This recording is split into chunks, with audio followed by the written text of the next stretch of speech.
Are you a lifelong fan of General Hospital? Are you a new fan who wants to know more about the history of the show? Do you enjoy talking about the show with others? Do you find yourself yelling at the TV? Is your self-care an hour a day in Port Charles? If so, we invite you to join hosts Amanda Kimmel and Shannon Coach at the place where all the hidden conversations take place and secrets are revealed. Meet us at Pier 54, a General Hospital fan podcast. Hello. Hi. Welcome to the Port Charles 411, Alan Quartermaine. I don't even know what part we're on. We on part 4? 4? Really? Hold on. I would have said 3. Oh, no. It's definitely not 3. Part 4. Part 4? Yep. All right. Because we were ahead a little bit there. Oh, yes. Yeah. That was a good feeling. So this week we are getting started in 1985. Uh-huh. As we mentioned on Monday's episode, where we end?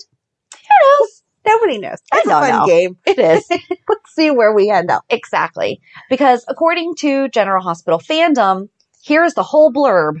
We're just going to read it all now and then see where the more detailed stuff takes us. So from 1985 to 89, the write-up in General Hospital Fandom is in late 1985. So apparently we don't care about what happened earlier in the year. Of course not.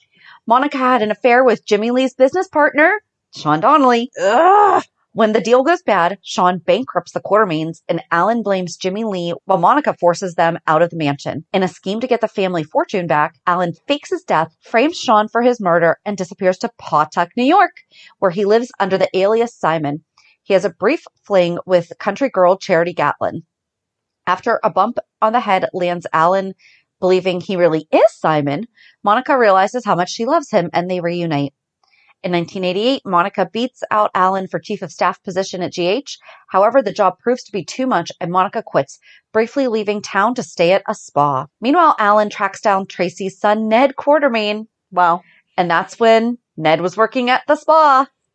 Go back to Monica's lovers. Oh my. And you will find out what happened there. In the spring of 1989, Alan clashes with Ned after Edward is presumed dead and leaves his entire fortune to Ned. In October 1989, Lucy Coe seduced Alan into helping her dispose of Victor Jerome's body the first time he died. But then when we go to CurlyQGrl, we get a little bit more information. A little bit more? A lot more information. These breakdowns are awesome. So, January 1985, the Q's had thrown a New Year's Eve party, and the next morning, Monica woke Alan up.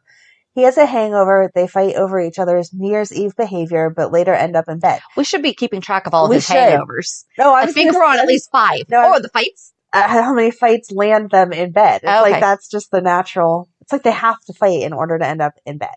Mm. Alan dresses strangely like a nerd for a day of watching football and eating hot dogs. Okay. Eddie asks Donnelly to come over, much to the chagrin of Alan. Monica gets all dressed up for Sean, and Alan looks on as Sean eats one of his special game day hot dogs. That needs to go in the recipe book. What is Alan's special game day hot dog? I don't know. Ooh. He then loses his bet on the game with Stella.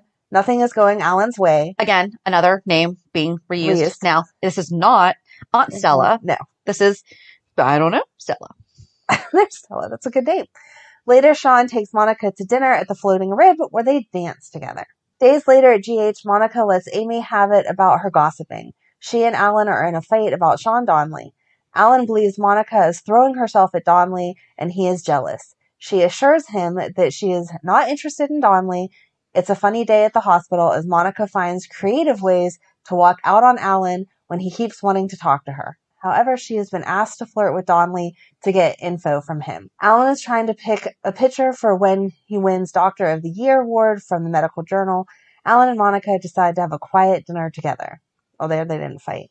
At GH, the medical dean tells Alan that he has been selected Doctor of the Year, and Alan feigns surprise, then goes around the hospital making sure that everyone knows that the vote was unanimous. Alan is walking around bragging about his Doctor of the Year award, and Monica talks with him. She is proud of him and of being his wife. Oh. So then in February, at General Hospital, Grant and Alan discuss a medical ship. Alan and Grant show up at Sean's office and ask him to finance their medical ship. At the Q's, Alan is hiding his investment from the medical ship from the family, and Eddie tries to find out what Alan is up to. He is paranoid that Alan's deal will hurt him. Who's Eddie? Is that Ned when he was being Eddie Maine? Is that where they're confusing that? No, he wasn't Eddie Maine. Yeah, that was too this early. Eddie is with Sean. Eddie asked John Lee to come over is what you said earlier. So this Eddie is, I don't know. So then, and I meant to go try to watch all this medical ship stuff, but I didn't. Then in March, Alan and Grant talk about Celia and the medical ship at GH Eddie Q. So it's Edward Quartermaine. Is that the Eddie that, maybe that's Edward. But we thought Edward was dead because he left everything to... Not until a couple years later. That's in 1989. Oh, I'm sorry. So it might be Edward, and I just missed where she transitioned. Yeah, it's weird to call him Eddie. From. Typically, we only see that whenever it's referring to him and Lila or... Okay, so might have missed where that transitioned. So we're going to assume that Eddie is Edward. Does it say anything?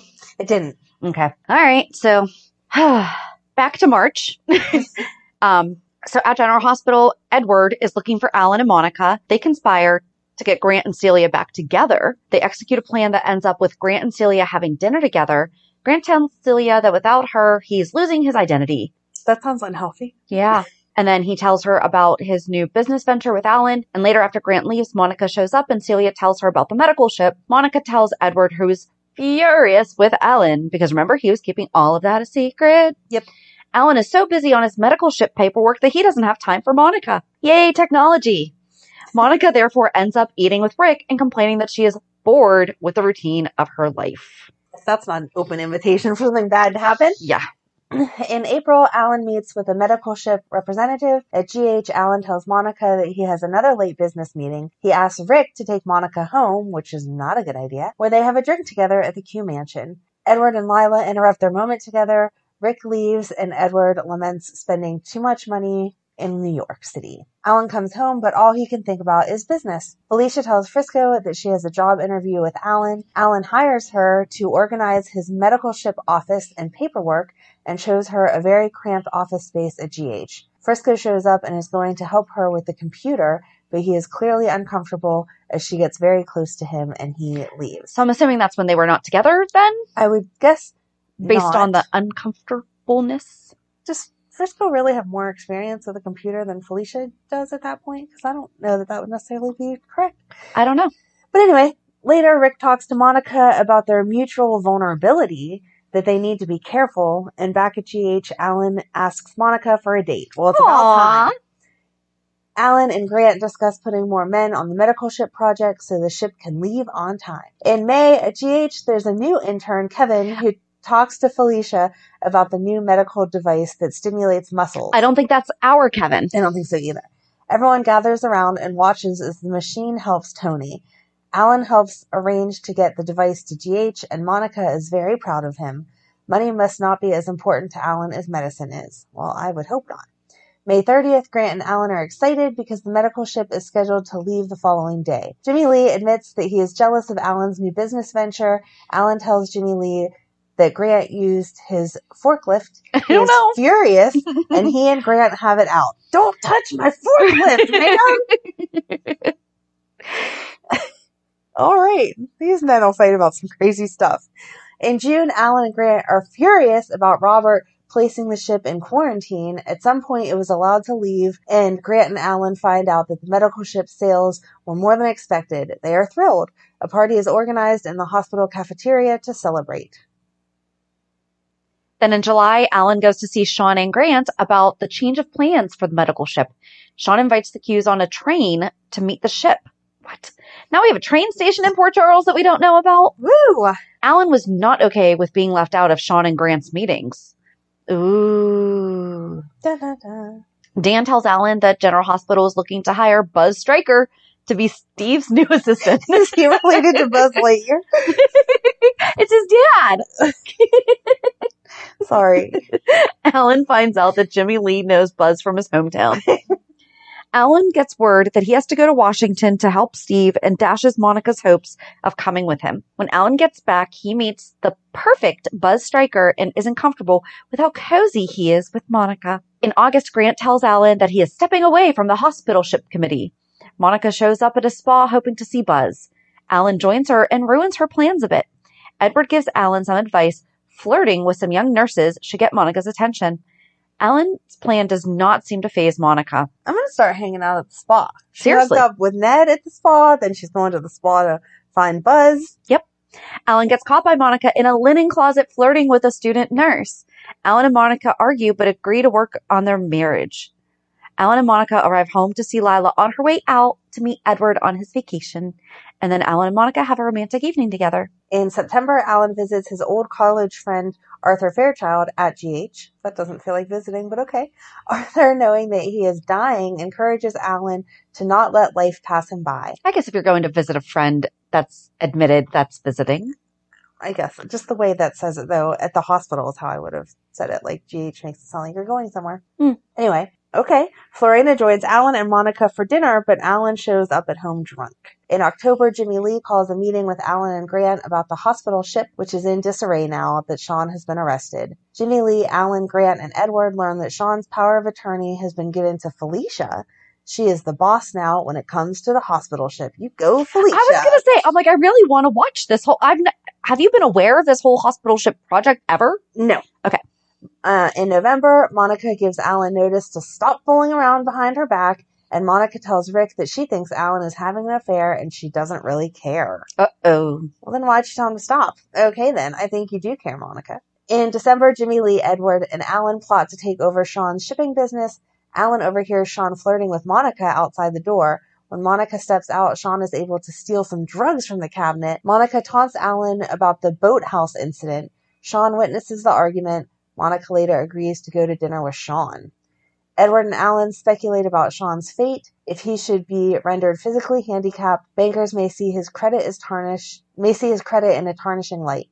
Edward wants Monica to try to pump Sean for information. Alan is not pleased about his idea. Edward next persuades Alan that romancing Monica will result in Monica spending less time with Sean in the hospital. Alan takes immediate action. Like, why did he need Edward to tell him that? Right. But maybe okay. Husbands pay attention to your wives. Exactly. However, Monica, how's about you don't cheat? True. One night, Monica comes home after work and Alan forces her to have intercourse with him. Not cool. Nope. That's not romancing, Alan. Nope. Mm-mm. After a night with Alan, Monica is so disgusted with the forced sex that she's wobbly in the OR. The next day with Rick, he is forced to take over for her. When she sees Alan next, she tells him she wants him to move his belongings into the guest house. He refuses, so she plans to move hers. The deteriorating marriage of Monica and Alan is another worry for Edward, because both the gatehouse and the mansion are in her name. Well, I would think so. The whole property would be hers. Duh, right? The gatehouse doesn't have a different address. It could. I don't think it does. It could. If it's on its own separate parcel. I don't know. Let's look at this deed. That would be way more fun if they were two different. That'd be so great. Annoying would it be to have your neighbor right in the gatehouse that you can't stand? Well, typically you would sell them together, but that'd be... Yeah, but I mean, if on the deed it said Monica owns the mansion, right, but somebody else owns the gatehouse, I kick you out and you just go to the gatehouse. Oh my gosh. It'd be awful. But anyway, go ahead. And now we're on to 1986. In January, Alan tells Monica he won't press her sexually anymore. Thank you. But Monica is not interested in attending the social function with him or the rest of the Quartermaines. Flowers arrive for Monica from Sean. The Q's return home and Alan spots Monica just coming in and sneaking upstairs. Monica lies that she went to Sean's house to do some buying for the family. I think she did a little bit more than that. That's a different word for it. Sean calls Monica for another dinner date and Alan spies on her. Alan tells Edward that Monica is dining with Sean and will start feeding him false information. If Monica is really on their side, then why is he not sleeping with Alan? Edward wonders. Because our parents should be thinking about our sex lives. Ugh. Monica tells Sean that she's chosen sides and it's not with the Quartermaines. Monica and Sean dance to romantic music and share a kiss. Monica and Sean plot to feed a bunch of lies to Alan and Edward, and she tells them that Sean is planning a major corporate takeover. Edward, Jimmy Lee, Alan, and Celia try to figure out Monica's clues to answer to Sean's takeover. Alan tries to force himself sexually on Monica again, but she is not interested and goes to bed alone. Alan begs Monica to let him back into her bed. There's so much wrong with that. But yeah, okay. But he may have begged, but he did not force it. That's true. There is a difference. This time. Right. In February, Monica tells Alan that she may never want to be his wife again. They continue bickering about personal affairs of the heart. In March, Alan meets with Lila to plan his and Monica's anniversary. Monica's not looking forward to her anniversary with Alan. Alan is determined to win back his lady love. Every hour, he sends her a dozen red roses. Remember one of your birthdays that I sent you a different General Hospital guy every hour on the hour for your birthday? Such a good birthday. That was awesome. That was. Sorry. I don't know why that just... I know why that just... it's pretty much the same as flowers every hour, so we're good. No, because those photos live on forever in your texts. That is true. Anyway, in April, Jimmy Lee tries to convince Alan that Monica is having an affair with Sean Donnelly. Alan has someone named Chuck follow her. Chuck reports to Alan and Edward that Monica is seeing Sean today at the PC Hotel. Alan is furious and runs over. Edward and Chuck follow to prevent any homicide. Edward and Chuck arrive at the PC Hotel and find Monica having lunch all right, but with her sons. Aww. Alan barges into Sean's apartment and finds he's taking a shower with a woman.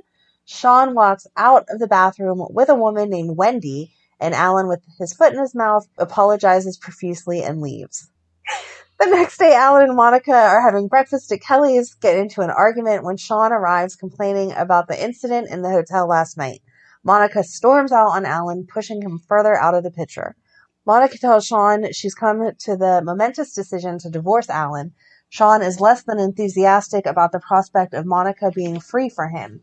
He tells her that he's worried about his financial future and the possibility that she could lose custody of her son. Monica doesn't care. Monica announces to Alan her plans to divorce him.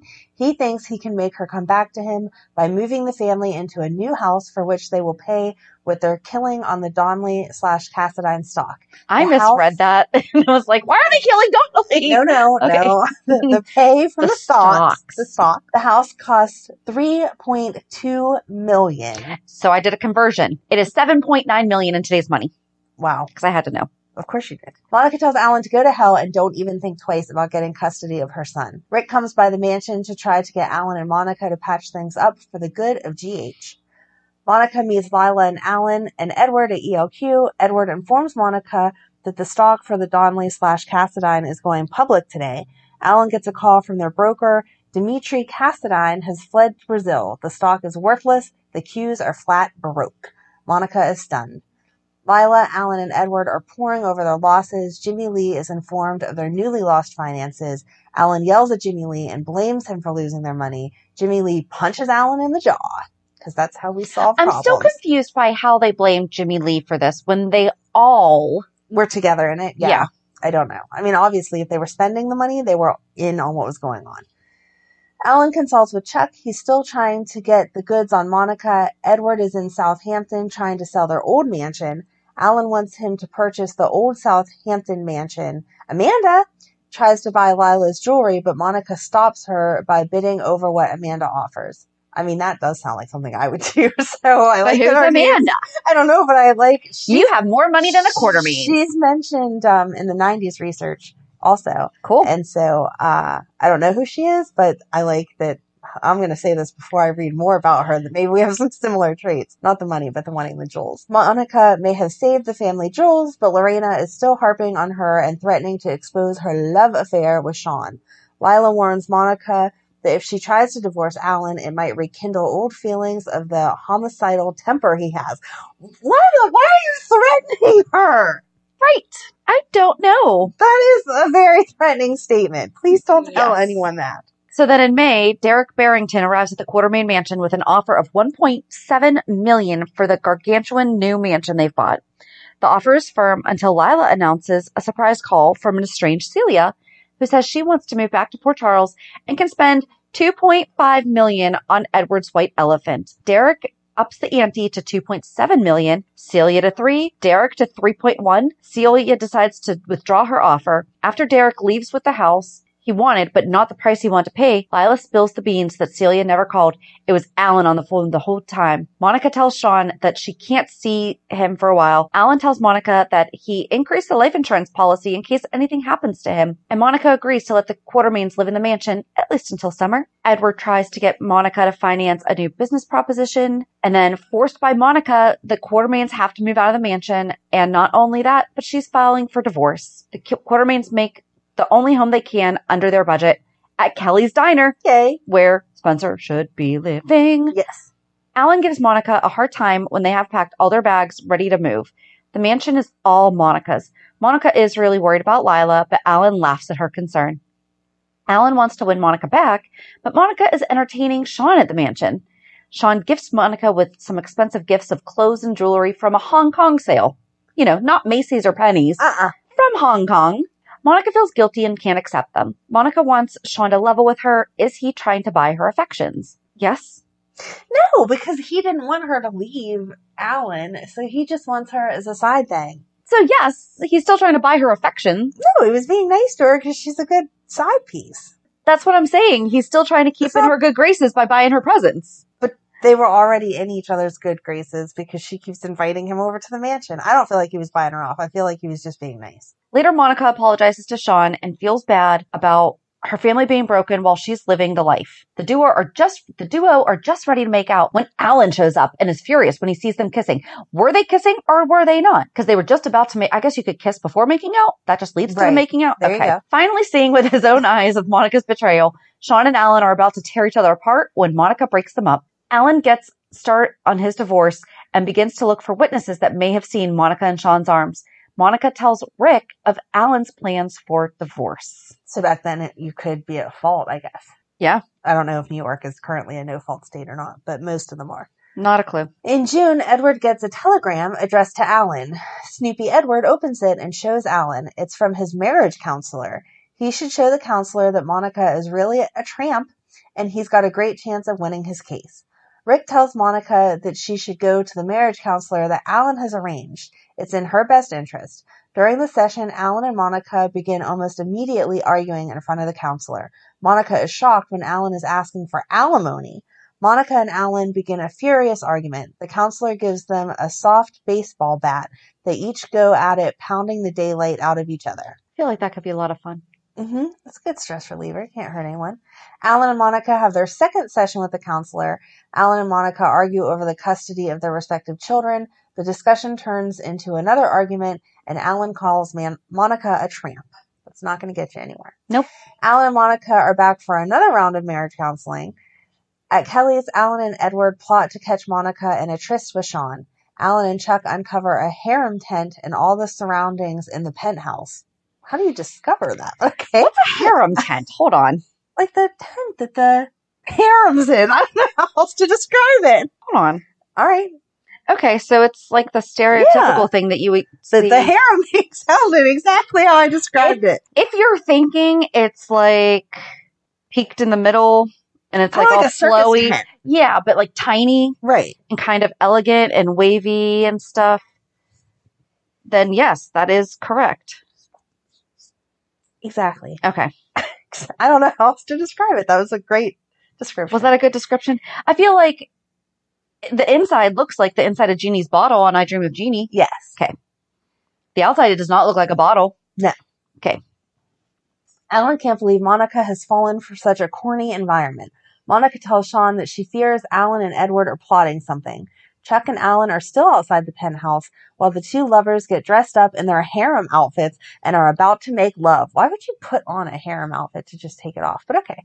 Alan and Chuck burst in taking pictures. A shocked and flustered Alan makes a quick excuse and a hasty exit. Alan has revised his plan of revenge on his wife. He is going to fake amnesia and disappear so that everyone will think he's dead and then frame Sean for the murder. Meanwhile, Monica hires Jake as her divorce lawyer. Alan sneaks into Sean's penthouse while Sean is upstairs. Alan pockets one of Sean's teacups from his tea set. That just sounds very odd. Monica arrives shortly after, and Sean tells her about Alan hiding on the balcony the night of Frisco and Felicia's honeymoon. Ew. Monica and Sean are kissing. Alan, Edward, and Jimmy Lee are at Kelly's. Alan tells them of his findings of the Swiss bank account and the amnesia plan to frame Monica and Sean for murder. He's got a double indemnity clause in his will. Alan has engaged Brett Madison of the XDA as his lawyer to win him custody of both his sons. Alan and Monica argue, and they both threaten each other in front of their lawyers. Yep. Don't feel like that's anything new. Yeah. So then in July, Alan tells Lila he's going to start taking flying lessons. And it's all part of his plan to frame Sean and Monica. But Lila doesn't know that. Why would he take custody of the boys to just turn around and pretend to kill him? Not kill himself, but pretend to be dead. Because then it will show that Monica would have wanted to kill him because he got custody. Okay, that's kind of not nice to do to the boys. Anyway. Custody or not, it's not a good idea for parents to pretend to be dead. Really? Nicholas. Alan is furious to see Sean with Monica, and Edward has to hold him back from throttling Donnelly. Alan comes out and asks Monica where Sean stashed the Quartermaine money. Monica thinks he's crazy, and Monica slaps him when he tells her that she's desperate for sleeping with a man who's laughing at her behind her back. Ooh, ouch. Sean sneaks into Monica's room at the mansion. Monica can't resist Donnelly's clutches, and the two end up in bed. Alan surprises his estranged wife with a visit and is announced by Jennings, the butler. Stashing her lover in the closet, Monica throws on a robe and opens the door. Spotting Sean's shoes next to her bed, Jennings later tells Alan, Madam has company. ooh. Alan asks the servant to testify for his side of the divorce trial, and Jennings agrees. Alan details his plans. He will fake his death during the election time and frame Monica and Sean for it. Alan decides to hang out in a little town in upstate New York till Monica and Sean go to jail. Alan asks Jennings, Monica's butler. Oh, Monica's butler, not even. Yeah. Okay. Monica's butler, to plant a bug on the back of her headboard. Alan plays for his estranged wife a tape of her most recent lovemaking session with Sean. If she doesn't give him custody of Alan Jr., he'll play it for their sons, says the revenge-minded doc. Ew. Mm-hmm. Your son doesn't want to hear that. No. Monica threatens to kill Alan and knocks him to the ground and tries to strangle him. They're divorce lawyers. Jake and Brett walk in on the spat. Alan's attempt to portray Monica as a manic succeeds. With Edward's urging, Alan makes Edward his beneficiary in case anything happens to him. And then Alan arrives at Jimmy Lee's debate wearing a pilot outfit. Alan, Edward, and Jimmy Lee prepare for Alan's, quote, death. Alan dresses in women's clothing and changes his name to Mary Lou Blaine. He then leaves town as arranged. Hours later, his plane operating on autopilot crashes, and Anna reports to the Quartermaines that about Alan's plane, and they all feign shock. Even Lila, even though she never wanted to go along with the plan. So I guess she found out at some point here. Oh yeah, she found out at Kelly's that one day, remember? Yes. Sean gets the grim news that no body was found, and Monica, who's hiding in Sean's bedroom, slumps against the wall. Jimmy Lee informs Stella and Ruby of Alan's death. Sean and Anna come to Monica's aid after hearing the news of Alan. Monica, still shocked, swallows her pride and comforts the cues on Alan's passing. Edward and Jimmy Lee are still faking grief for Alan. They tell Jake that they blame Monica for everything, although they can't understand why the other evidence planted around the crash has not been found yet. Jimmy Lee decides to light a fire under Anna, hoping she will arrest Monica. News of Alan's plane missing in action hit GH hard with Steve, Patrick, Amy, and Audrey. Felicia visits Frisco on his first day of guard duty, and Audrey and Bobby visit a bereaved Lila. Alan, still dressed as a woman, and posing as Celia, returns his car and heads for the small town in upstate New York. The search party reports to Anna and Sean that so far no trace of Alan can be found. Frisco and Felicia offer their support to Monica. The boys are away at camp, and they offer to go get the boys to inform Alan Jr. and Jason in place of Monica. Alan takes off his disguise and casually walks out of the bus depot. He deposits his female disguise in a trash can. Sean finds Monica drinking her troubles away at the gatehouse. She calls herself a lousy mother and blames herself for Alan's death. Alan arrives in Pautauk and at the general store run by Charity Gatlin and her 8-year-old boy. Alan then goes by the name Simon Alexander. Brett tells Anna and Bert that Alan died with Monica as his sole beneficiary. Ooh, so that was never changed. News of Alan's death is all that Brownstoners Jake, Tony, a very pregnant Tanya, and Bobby can talk about. Anna tells Brett and Jimmy Lee that a substance was found in the fuel line of Alan's plane. This resulted in the crash. Simon, aka Alan, takes a liking to Charity and vice versa, and Charity hires him to work at the store. On July 31st, Jimmy Lee tells Monica that Anna's starting to wonder about her, especially why she gave Alan flying lessons on his birthday. Alan's wallet was found near the crash, and the police lab finds sugar in the plane's fuel line. Brett Madison tells Anna of Jimmy Lee's acquisitions towards Monica. Tiffany is miserable at the Quartermaines, hiding out eating food from a can. Tanya was pregnant, not Tiffany. Right. Monica consults with Jake in case she needs a lawyer. Alan is doing quite a good job since taking over the general store. Business is up. When Alan's scarf, helmet, and wallet show up, Anna calls off the search for him. She calls Monica and asks her to come for questioning. Monica, with Jake present identifies the items as Alan's. Monica is terrified that the tape of her and Sean lovemaking will turn up and become public domain. Monica is now the prime suspect, so this is the second time in 5 years Monica has been suspected of murder. Jimmy Lee demands answers from Anna, but so far Anna has no proof to charge Monica with Alan's death. Like Jason said, there's no body, so we're not there yet. In August, even though there is a blackout on Alan's death, the press is having a field day accusing a blackout? Even though there is a blackout on Alan's death. It's like a weird... Okay. I don't know what that means. That's what I'm looking. I know what it means, but I don't like that wording. Oh, it means that it's a censorship of news related to a certain topic, particularly in mass media for any reason. Okay. A blackout may be voluntary or may in some countries be enforced by government or state law. Wow.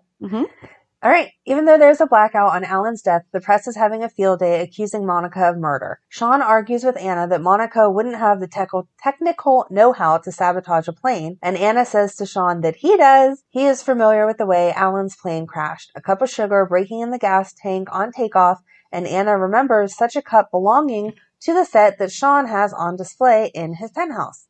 Guy confirms Alan did not have a parachute when the plane went down. Monica tells Bobby she may need Jake's services if the heat on Alan's death doesn't quiet down. But the cops want to question Monica. Guy arranges a meeting at the Q mansion for some questioning. Alan is enjoying his life in Pautauk, passing himself off as an amnesiac and living at the general store with Charity and her son. She thinks she might have found a clue to Simon's past when he administers expert medical treatment after she accidentally splits her hand open. Anna arrives at Sean's with a search warrant. She finds the matching cup that was found in Alan's plane. Later, she finds Alan's parachute stored in the Donley warehouse. Planted there, of course, by Jimmy Lee, who's been spying on the whole thing. Wouldn't that be funny if that wound up being the parachute that was attached to Scott? Did parachutes expire? I don't know. I don't know. There's your next nerd thing to there you go. Figure out. I'm okay not knowing that. Planted there by Jimmy Lee, who's been spying on the whole thing. Sean is flabbergasted and tells Anna he's been framed. Monica updates Jake on the latest with Alan's supposed murder. All evidence points to her and Sean. What is she going to do? Monica is informed that she won't be collecting anything on her late husband's insurance policy. The insurance company has backed off from the policy because of the bad press that Monica is getting. Sean comforts Monica, who is convinced that Alan committed suicide to frame both of them. Simon, who's actually Alan, tends to Charity's cut hand, and she and Alan grow closer and fonder of each other. Burke gives Edward and Jimmy Lee the news that Alan might have committed suicide. Edward, playing it to the hilt, denies that his son would have taken his own life and makes sure to point the blame on Sean. Unfortunately, the police think that Monica is more guilty. Lila, overhearing this, is furious, but Edward is taking the scheme so far. Edward bribes Jennings to deliver the tape of Sean and Monica's romantic affair straight to Ramsey. Upon hearing the tape, Ramsey calls Anna with news that he's got the evidence they need. Bert and Anna discuss the tape that Jennings presented to them about Sean and Monica's affair. Sean continues to plead his innocence in Alan's death. Guy meets with Monica and Sean and plays the lovemaking tape of their liaison, turned over to them by the Jennings. Jake counsels his client the tape is useless. It will never hold up in court. Well, still, that would be fun to play that in court. That's so gross. The letter arrives from Monica, a letter from Alan to be given to her at the time of his death. The letter states that if he dies, he blames Sean, who has the Quartermaine fortune hidden in a Swiss bank account. Monica consults her old beau Rick for advice and help. Tiffany bails Sean out, who is drinking his troubles away at the bucket of blood. What the heck? I don't know. Alan and Charity are growing closer, and Monica is in a panic. What's the bucket of blood? I don't know. Okay, we are going to Google that real quick because I don't feel like... Oh, it was a local bar. It was a local bar in Port Charles during 1980s. Okay. Yep, that's all that it says. That's quite the name. While Monica wonders what is going on inside Sean's mind, she asks Rick for help with the true meaning of the letter written by Alan before he died. Alan states if she is reading this letter, she knows that Alan was killed. Sean, meanwhile, transfers all his money plus the Quartermaine fortune into another Swiss account with the code name Monica. Alan is enjoying his life as Simon, trying to call him a Simone? girl's name because he was dressed up as a girl. Alan is enjoying his life as Simon in Pautauk. He and Charity become even closer when he performs an emergency tracheotomy on her son Jonah. Why are we reusing all these names? Saving his life. Back at Revenge headquarters, I didn't even think about that. Edward and Jimmy Lee are satisfied with the framing of Sean, but wonder what became of Alan. They haven't heard from him since his crash. Chuck Morrison, acting on orders from Edward, plants the bug in Monica's mind about Sean's secret Swiss bank account. Monica demands to see Sean's secret safe, which contains the Swiss bank account that proves once and for all he stole the Q fortune. Happy to oblige, Sean gives her the combination, and Monica finds the safe empty. Sean burned the copy before she arrived, because he's not stupid, Monica. Monica apologizes for even thinking that Sean might have killed Alan, although she's still not convinced he didn't fleece the family in some way. In Pautauk, a grateful Charity kisses Alan. Alan and Charity discuss the kiss they had. Charity doesn't want Alan to get the wrong idea. She's fond of him, but that's all, and Alan wants more. At Kelly's, Monica just happens to be there when the arranged phone call from Alan comes in on the payphone. Monica answers when Jimmy Lee steps away. Monica keeps saying, hello, hello, but Alan hears Monica's voice and keeps quiet. The operator comes on and says the call is from M.L. Blaine. The jig was almost up. Alan has now been declared legally dead. Monica admits she loves Sean, and he breaks down and proposes to her, calling her bluff. Monica, however, panics. She doesn't think they should jump into marriage so soon, and Charity tells Alan all about her late husband. So why don't they just refer to how they declared Alan legally alive while they're trying to mention Sonny, or to make Sonny legally alive? I don't know. I mean, it should be on record since it all happened in Pautauk. Right. And in September, it was Labor Day, and in Pautauk, Alan continues to pretend that he has amnesia. He tells Charity that he loves being there with her, but she wants him to find out his identity. Yep. Edward is putting pressure on Tiffany to drive a wedge between Sean and Monica. At General Hospital, Monica tells Steve and Audrey that she is upset that the police suspect her and Sean in Alan's death. Monica plans on going to Switzerland to inform her sons that Alan is dead. I thought that they were at camp. They were at camp. Was camp in Switzerland? What the heck? Sure. But Edward is adamantly opposed to it. He wants Jimmy Lee to go to Pautauk to check up on Alan. Monica becomes suspicious of Sean when she spots Tiffany coming out of her penthouse and gets angry when Donnelly lies about it. Ooh. Alan is not pleased to see Jimmy Lee in Pautauk. Jimmy Lee and Edward are concerned that Alan likes being in Pautauk with Charity too much and is forgetting part of the plan to get Sean Donnelly and ultimately to reclaim the money that he had stolen from them. Alan tells Jimmy Lee that getting the Quartermaine fortune back doesn't mean that much to him anymore. Sean tells Captain Lewis that he is being set up for Alan's death and tells Jake that he didn't steal the Quartermaine money. Alan tells Charity that he is ready to make commitment to her. Edward goes to Pautauk and tells Alan that he will blow his cover unless he returns to Port Charles. Edward thinks that Alan is getting too attached to Charity. Yeah, typically commitment, attachment, same thing. And he has forgotten his role in the plan to get Donnelly. Edward goes to Captain Lewis with incriminating evidence against Donnelly and demands that the police will arrest Sean for Alan's death. Monica returns from Switzerland and informs Rick that she didn't tell her children that Alan is dead. Rick tells her that Sean has been arrested for Alan's murder, and Monica plans to put up the bail money to get him out of jail, but Tiffany tells Sean that she will come up with the bail money for him. While Edward tells Jimmy Lee to bring Alan home, in Pautauk, Alan tells Charity that he wants to marry her. Edward tells Jimmy Lee that he couldn't find Alan in Pautauk.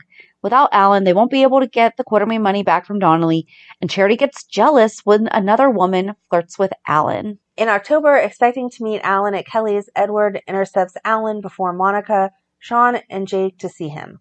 Alan tells Edward he doesn't want to be part of the scheme to get Donnelly anymore.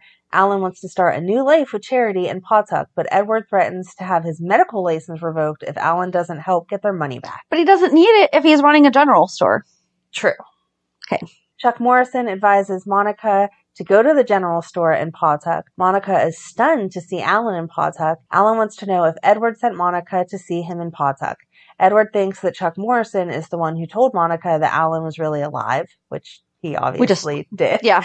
And Monica learns from a nurse that Alan asked her about amnesia before he, quote-unquote, died. Hold it. Doctor of the Year. Has to ask someone else All about this amnesia. about amnesia. Yep, apparently. Okay. Edward tells Sean he has evidence to prove Donnelly's innocence and will use it only if Sean returns his money. After Alan leaves Charity's store for a little while, Monica enters and approaches Charity. Monica shows Charity a picture of Edward, and she informs Monica that she recognizes him as the man who recently visited her in Pautauk. Showing up in court for Sean's preliminary hearing, Robert advises him to give back Edward's money. Edward and Jimmy Lee are worried that Monica knows that Alan is faking his amnesia. Edward presents Sean with a written agreement for him to sign. The Quartermaine money in exchange for Donnelly's freedom. Dun dun dun. Jake demands to know why Monica gave such damaging testimony against Sean. Edward tells Jimmy Lee he is sure that Sean will sign the agreement to give back their money in order to keep out of jail. Robert warns Frisco and Felicia to be careful around Damien. Lila tells Monica about the scheme Edward and Alan came up with to get the money back from Donnelly. Edward orders Alan to come back to Port Charles, or he will end up in prison on a fraud charge. Tiffany pleads with Sean to sign Edward's agreement, and he ends up doing so. Monica informs Sean that Tiffany is working for Edward. Sean makes a deal with Edward to make sure Tiffany doesn't get any money. Edward and Monica go to Pautauk to take Alan back to Port Charles. Edward is upset with Monica for bringing Alan to General Hospital, but she is determined to prove Alan is faking amnesia, and she has Buzz examine him. To Monica's disgust, Alan even pretends not to recognize Lila when she visits him in his hospital room. Monica tells Jimmy Lee and Edward that she is going to have the police give Alan a lie detector test. Can you do that? That would be awesome. Well, because I don't know. He's faking amnesia. Give him a lie detector. Yeah. That would be fun if you could do that. I don't know. Except for the fact that if he has it in his head, like, that's the thing. It only monitors, like, your change in... Yeah, your breathing and your heart rate and stuff. Blood pressure. Yeah. I feel like at this point, he's probably got it down pat that he is Simon. Me? I don't know. Can see what Simon says. Oh my God. Okay, somebody once said that I'm serious. I'm the one that makes all the jokes. Wow. I'm not saying that you don't make the jokes, but I'm like... No, you make jokes. Yeah. Yeah, and that you're the goofy one. I mean, I'll take it. But I'm not that serious. No. Okay. I'm definitely not to the point where I'm not goofy. Right. Okay. In November, Monica allows Edward, Stella, Lila, and Alan to move back home. Edward is what? Supercalifragilisticexpialidocious about her motives. Edward is suspicious of her motives. Edward is appalled to hear that Lila has gone into business with Sean. Oh.